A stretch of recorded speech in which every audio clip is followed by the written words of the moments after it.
particular Hecate reveled in reminding him that he was very much fallible. Or, as she liked to say, an idiot. "How are they looking?" Hades inquired, eyeing each powerful animal as they filled into their respective numbered stalls. "I put money on Titan," Ilias said, "just as you advised." Hades nodded, his attention shifting to a large board where the odds glared back. Titan was favored for second place. "I'm surprised you did not choose Cosmos," Ilias said. Hades heard what the satyr did not say. If you wanted to win, why go with Titan? He was familiar with Cosmos and his trainer. He knew that he was a favorite of Poseidon's. Given that, it was likely no other horse in the running had a chance. Then again, this was a race of divinity, and that meant anything was possible. "The bet is a test," Hades replied. Ilias looked at Hades questioningly, but he offered no other explanation. The horses and their riders were in place behind the gate, and the race would begin in minutes. There was a tightening in the bottom of his stomach, an anticipation for the race that was reflected in the enraptured and colorful crowd. Horse racing, like so many things in New Greece, wasn't even about the race for most.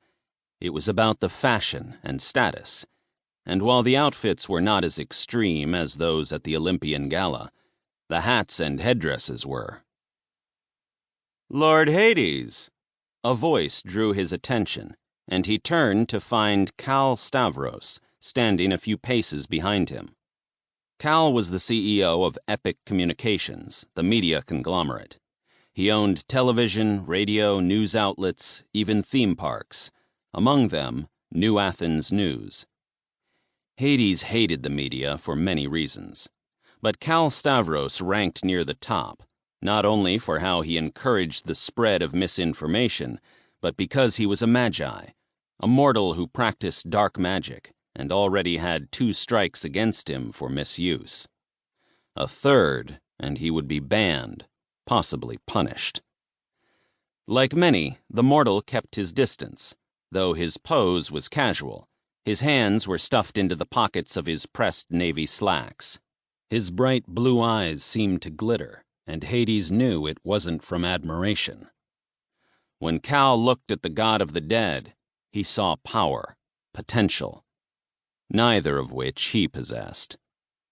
Cal took his hands out of his pockets to bow, and Hades glared, not only at Cal, but those who stood near, warning off any approach they may have been considering after watching this exchange.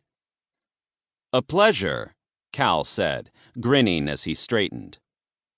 "Cal," Hades said, "to what do I owe the interruption?" The words fell from his tongue, heavy with disgust.